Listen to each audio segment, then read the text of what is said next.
Understanding characters. How can you determine what kind of person Kara is? You can understand what a character is like by paying attention to the character's thoughts, words, and actions. Kara begins her letter by saying that her parents are making her write to apologize, and that her parents say that what she did was wrong. Her thoughts do not make her sound sorry. Humor. Authors sometimes use humor to entertain their readers. Having Kara repeat the phrase, "I am truly, genuinely sorry," though she means the opposite, is funny. The repetition of this sentence adds to the humor. Note how Kara presents her parents' view of the snake incident while also giving her own view. That's one reason why her letter of apology is so funny. What else makes her letter humorous?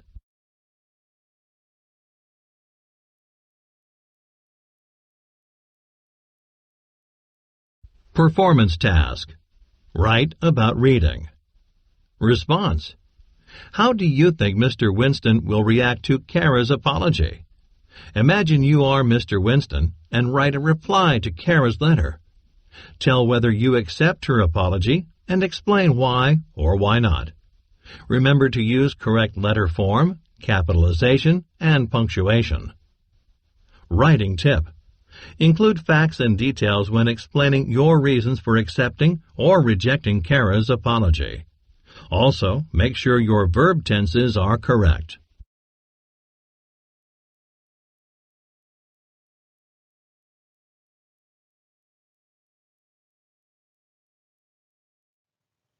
So, dear Mr. Winston, again, we are going to discuss lesson 9.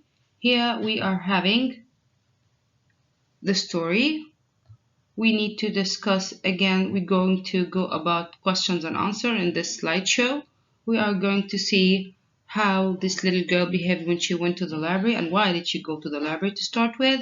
We are now going to review with each other again, revise who is the author, and the author is the person who actually wrote the story, and we know that he used to work in a library. He used to be a librarian himself, and his name is Ken Roberts.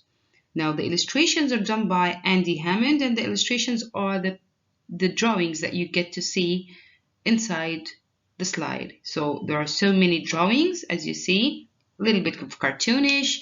You can laugh, it adds to the sense of humor of the story. It's all with the illustration, and the person who did the illustration is Andy Hammond.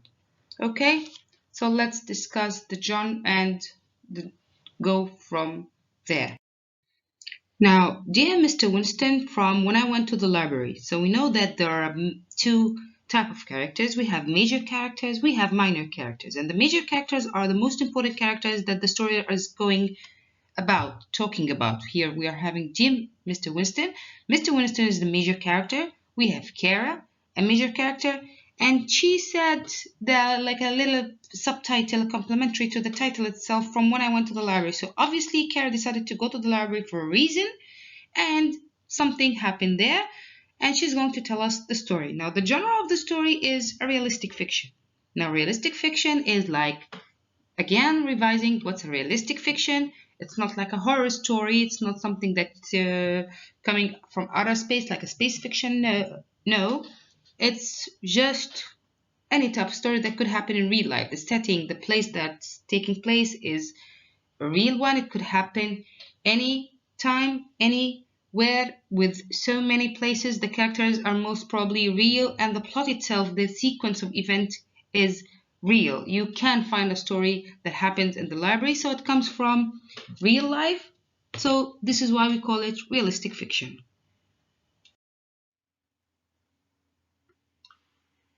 So it all started with this box. We have seen in the cover page that Kara is holding a box with holes, so we assumed that we predicted that there is a living thing inside. Maybe there is something that needs air to breathe. And she looked kind of awkward with her big eyes staring, so probably she knows that she's doing something wrong and she is afraid of the consequences. Now, well, the big question and the essential question is asking, what are some different ways to do research? Now, we know that for you to do a research, you have to use something to acquire the information from. What is the tool that you need to use in order to get access to something that you need to know? For example, now if I want to know about the oceans, I will Google, right? I will use my laptop, my iPad, my phone, you name it. But long, long time ago, there were no Google, there were no class dojos as you see now. That everything needs to be done through a library. Now, in the library now, what did Kara do that she has to write an apology letter? Do you think Kara is truly, genuinely sorry? Explain. So this is the question that you're having here. The whole story is written in the form of a letter. So it's a letter format you are writing. It's not kind of a narrative story. You know, the letter is different. We start with Dear Sir from the left, and you take an indent, start the paragraph, writing whatever your letter, the component of the letter, and at the end you sign Sincerely, Kara, or whoever wrote this letter. So it's written in a format of a letter. Obviously, she was forced to do this letter. Her parents asked her to do it. So if the parents did not ask her, do you think she would have done it? No, she was doing it because their father and mother, her father and mother asked her. Now, why is she writing the apology letter? Because she took a snake in a box into the library. Now, taking a snake in a box into the library, is that allowed? You know, entering a library is like entering, I don't know, a classroom. You have rules you need to follow. So you're not allowed to drink, you're not allowed to eat, you're not allowed to take any kind of pets. And we have seen that in Winn-Dixie. You're not allowed to take the dog inside your library, remember? So again, she knows that there are certain rules in the library that people expect you to follow while entering, yet she did not follow. But she kept on repeating, I'm truly, genuinely sorry. So do you think she's really sorry? No. She says her parents are making her write the letter.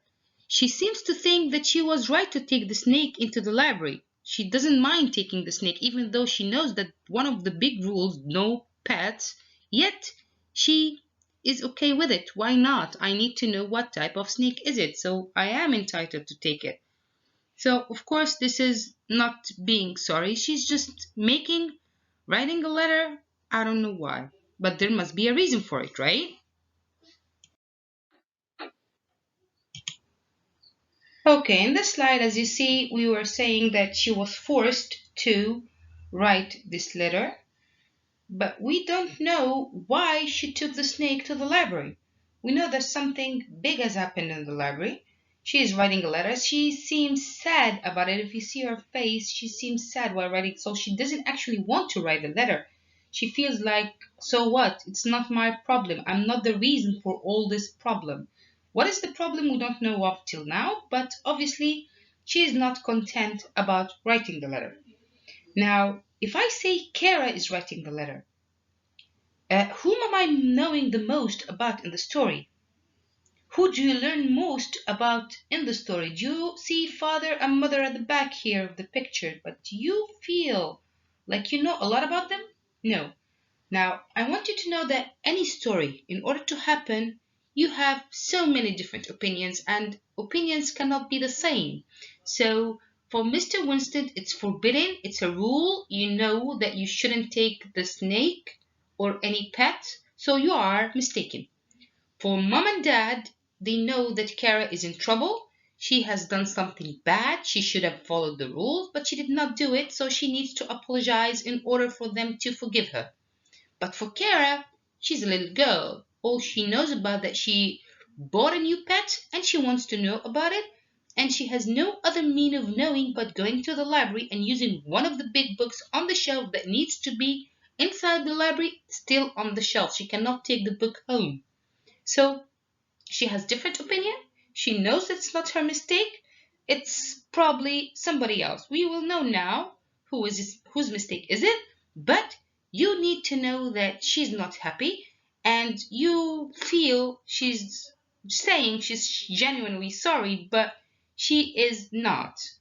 So what point of view is it written from? So from what point of view is dear Mr. Winston?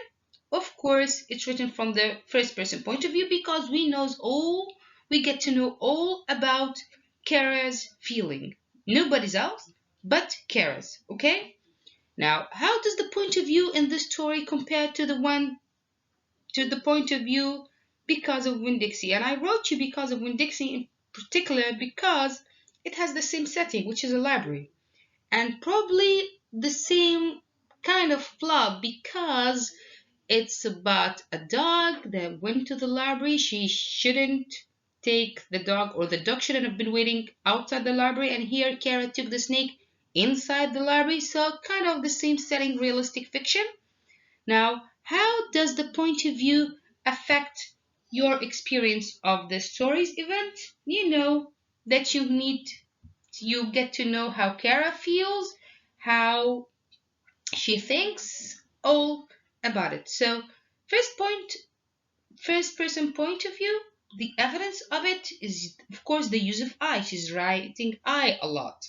Now, both stories, Dear Mr. Winston and Because of Winn-Dixie, are written in the first person point of view. They use I am truly, genuinely sorry, as she say, and you get to see the whole story from whose point? Mom? Dad? Mr. Winston? No, from Kara's point of view. Excellent class.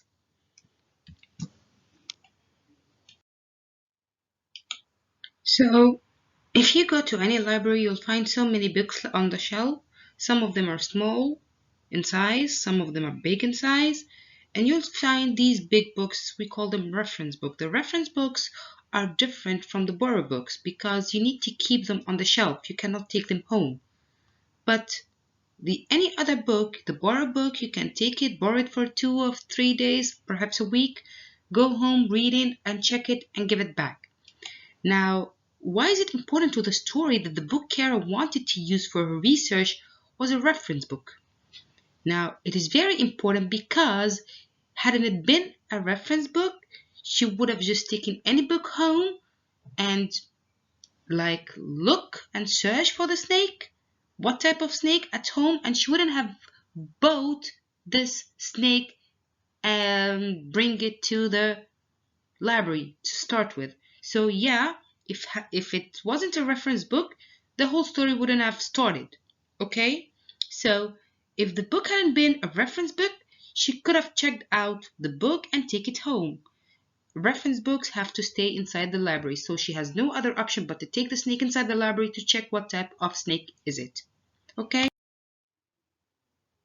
Okay, here, if you go to any library to acquire an information or you want to know something, you will find these big books on the shelves.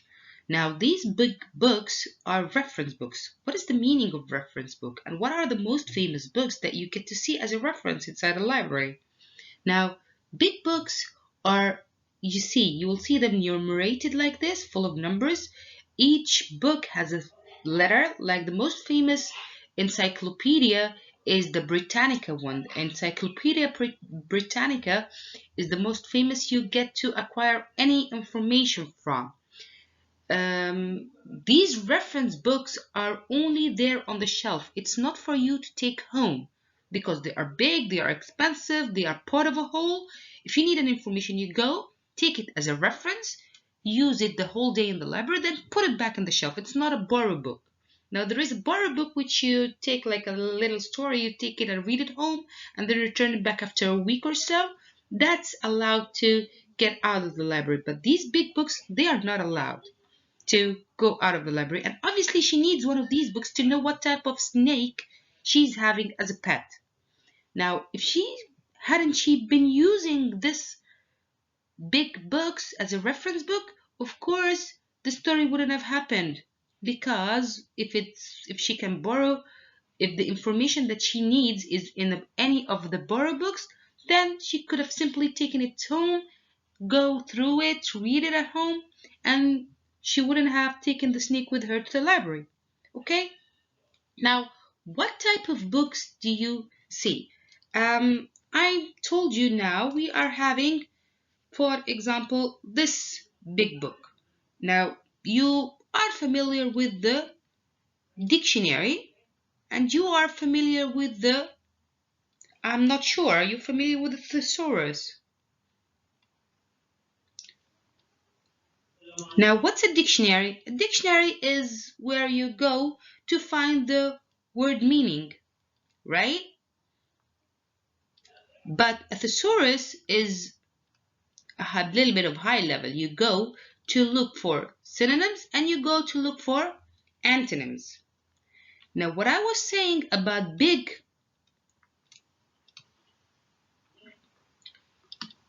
encyclopedia. Encyclopedia is where you find any kind of info, any kind of information, different type of information. Then you have, of course, the atlas. An atlas, you know it because you take social studies and you are familiar with maps. Then we have the guide. We have like field guide and we have like travel guide. And yeah, as the field guide may inform you, you get to acquire information about animals or plants. But the travel guide, any information that has to do with travel. Okay, so we are having these two, the guides. We are having the big encyclopedia, and I told you the most famous one is the Britannica. I'm so sorry for my bad handwriting. What you are familiar with is the dictionary because you do the word search, and the thesaurus one you're going to use when you actually should be using now. For example, if I ask you to get me the meaning of the word noise. You know that noise is a word noise, but we need to use one of the wow words that I've been teaching you, like the word commotion. So you will not find that in a dictionary, but you will find it in a thesaurus. So you have to bring one and you have to be familiar with, okay? So that's just a little bit of information of type of books, how to go through them, and what do you expect in a library, okay? So sorry, this is the atlas, this is the encyclopedia, both guides, field guide, travel guide. So probably she's going to take one of these that are not allowed to be in home. You just take it through the shelves, okay? Now the big question again rises. Does Kara seem genuinely sorry? Why and why not? Now, imagine yourself this poor man doing his job as a librarian. He's sitting there trying to help as many kids as he wants and as he gets to see. So if you need help, I will go and I will refer a book because he probably knows everything.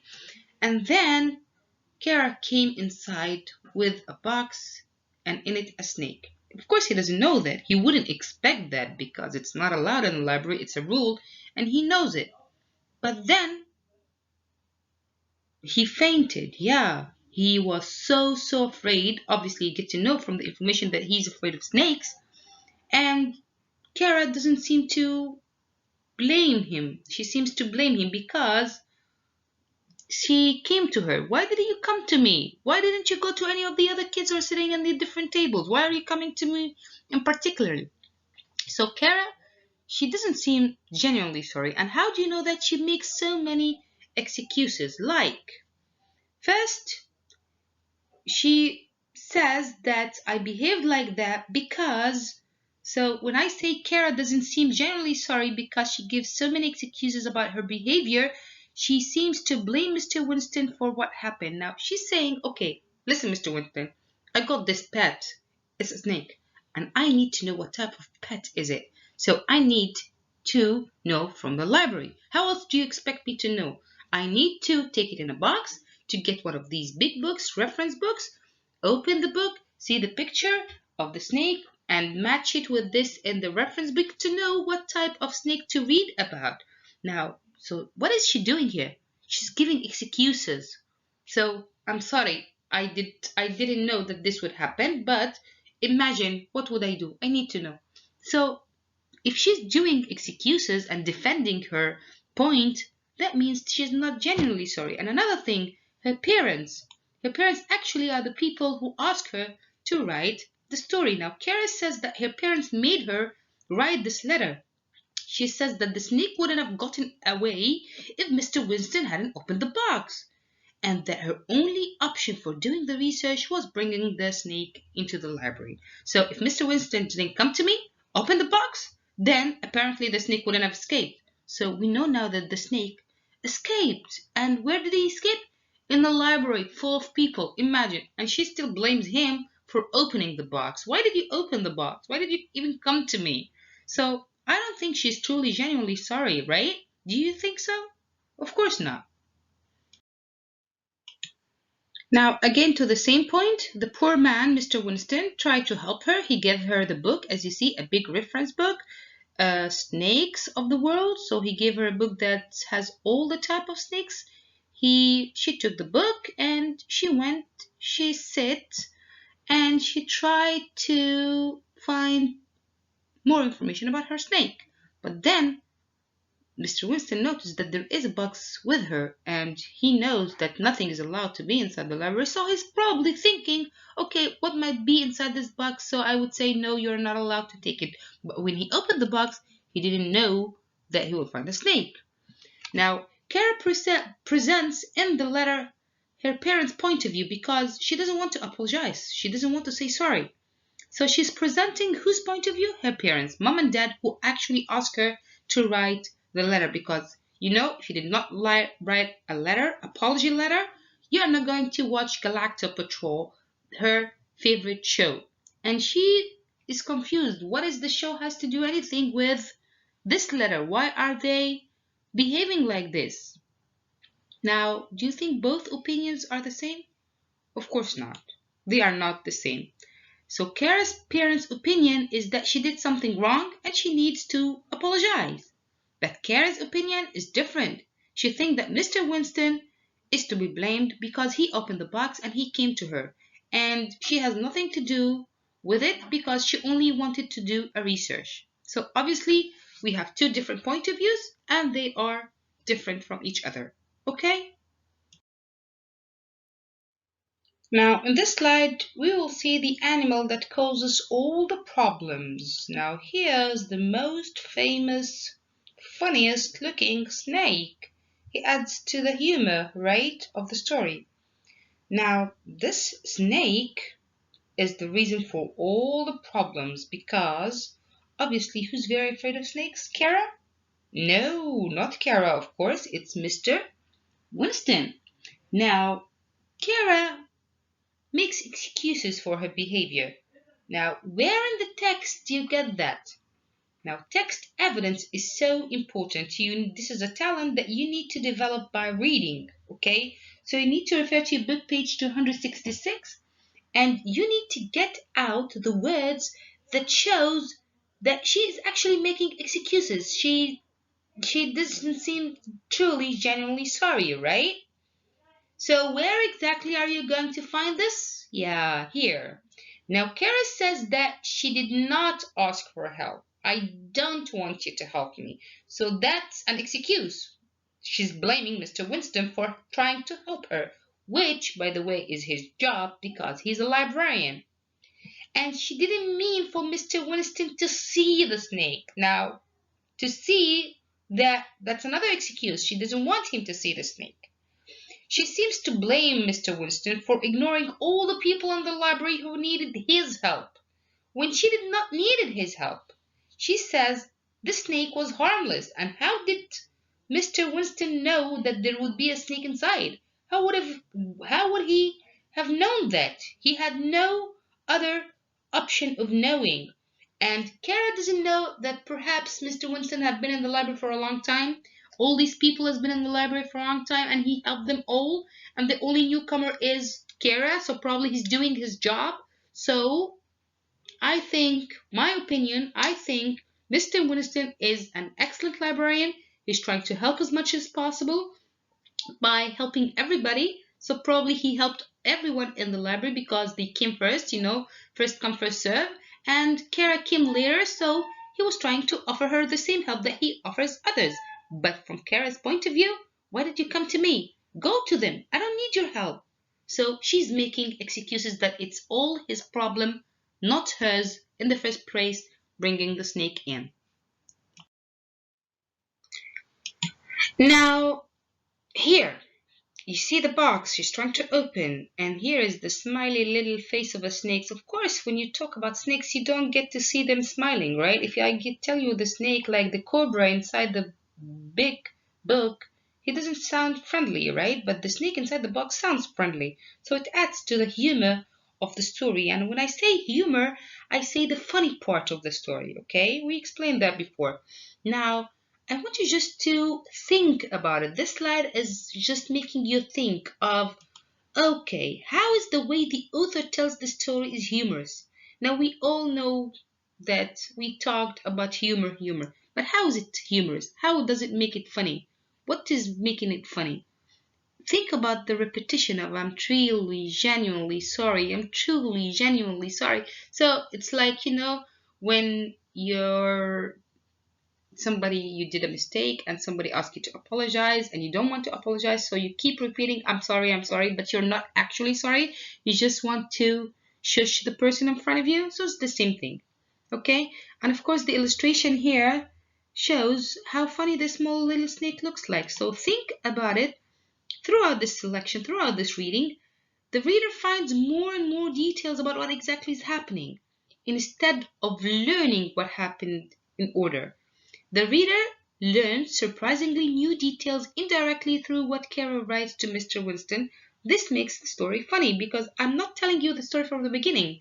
I try to predict what happened in the story, right? Because, yeah, I know I shouldn't have taken the box, so that means that she'd taken the box. So you are trying to, it's like a puzzle that you need to solve. Now, I want you to think like this, predict, and think which event should have happened first, and how is this making the story funny?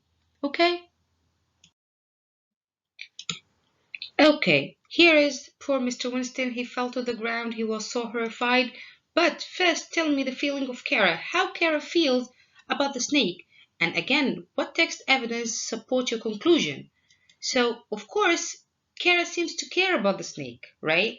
And the text evidence is that she wants people to find the snake. Now, we know that he fainted, Mr. Winston fainted, the hospital came, took him, but nobody seems to find the snake. So she is urging him, if you're reading this letter, can you please ask the people if they find the snake?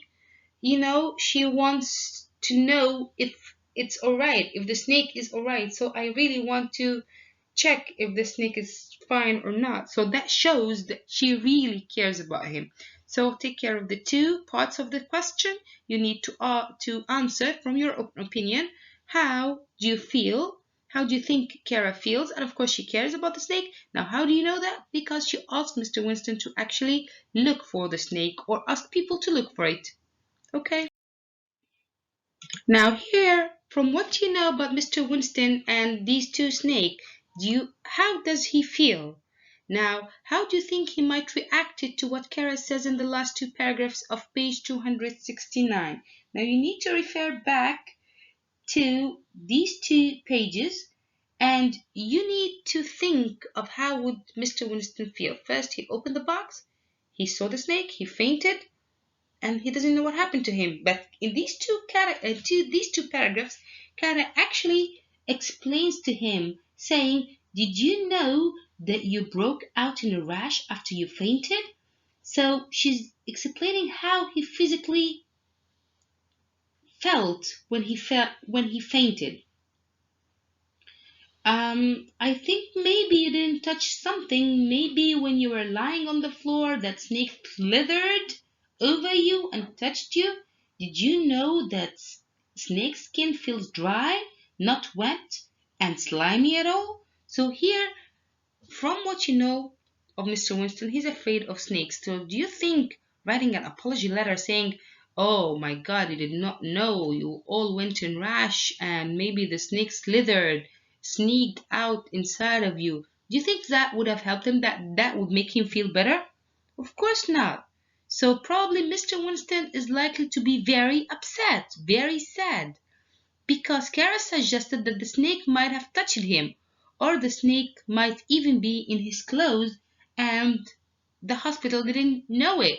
So that will make him more afraid and more frightened thinking of the moment. So this is actually, I think, not nice of her saying that when writing an apology letter, but maybe she wants to, I don't know, to make him feel bad, perhaps. But obviously, yeah, because he will be so upset when when hearing so, okay? Now, the feeling of the snake. So, how do you think the illustration? Of course, we don't know how the snake would feel, right? He's an animal. So, we will feel from the illustrations, from the pictures. Now, if you go through the illustration in this selection, how do they add to the story? They seem kind of gloomy, sadness, or they add happiness and funny. What do you think it is? And of course, they are cartoonish, as we said. They reveal strong emotions, and of course, they add to the humor of the story. They make it a little bit funny. So I want you to go back to your Journeys book and refer back precisely to page 265, read the last paragraph, and try to know what happened. Try to find out what happened for her in order to apologize to Mr. Winston. So you will find that she sent him flowers. The snake hasn't been found yet. So two things. The snake escaped from the box, nobody found it, and she sent Mr. Winston flower and she hopes that he likes it. Now, why do you think the author chooses to mention that the snake is still in the loose? Still in the loose, like he is still escaped. He's not there to be found. Well, of course, it keeps the readers alert for new information. It's funnier to learn this information later in the story. It makes you feel, yeah, what happened? Would they find the snake? What would the snake do? Well, would it harm Mr. Winston? Would it be found? Maybe Mr. Winston will go back from the hospital to the library and then it appears to him and he gets to faint again. You will find so many, like you will guess so many things that might have happened or might happen. So it keeps to the humor of the story and it makes it more interesting that you want to continue on reading. Now, our final question is summarize the sequence of event. Another word for sequence of event? Yes, the plot. Now, you know, when we practice this in class, I say, come on, who can say what happened in the story? And so many of excellent students raise their hands and answer back. Yeah, that's you. Now, think back what happened and try to summarize, try to say the whole story in like 2 or 3 lines. What would you say? What are the most important details that you're going to say? And what are the details that you're going to skip?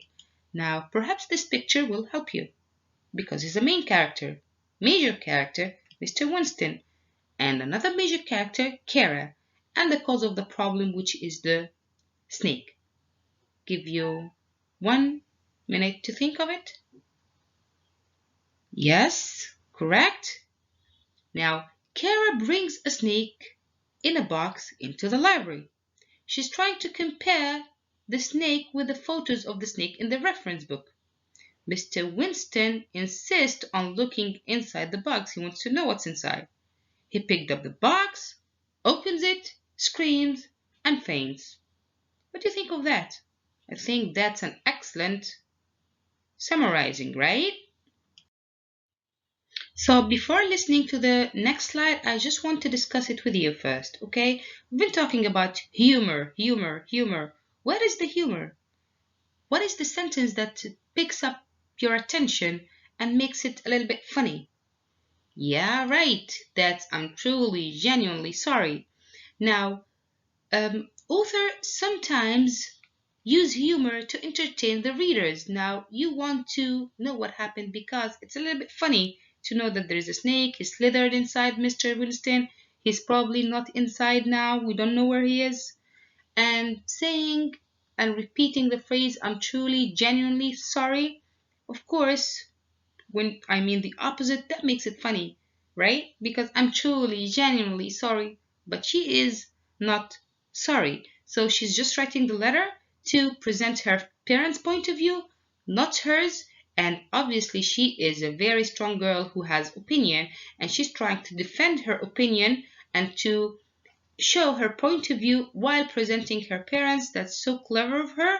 So that's one why this apology letter is funny, because why would I try to defend myself? Am I really writing this letter to say sorry, or to make him even be afraid more of snakes because, he was touching you? So he was probably more afraid and more upset from the letter rather than having to, believe her that she is actually apologizing to him.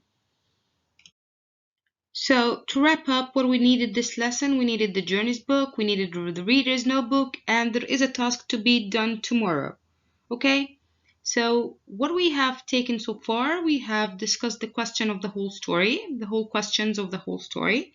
We listened to page 273 and 275 in your Journey's Big Book, where we discussed the humor and where we discussed the next task, which is the writing task to be done. You will have to write a letter in response. So imagine yourself, Mr. Winston, and you want to write a letter back to Kara.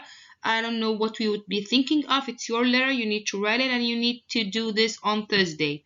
Now for today's task, you need to answer the Reader's Notebook page 98 and 97. Okay? Good luck everyone. I hope this video was useful for you. Do your best and keep on being excellent. I'm so proud of all of you. And I miss you all. Thank you.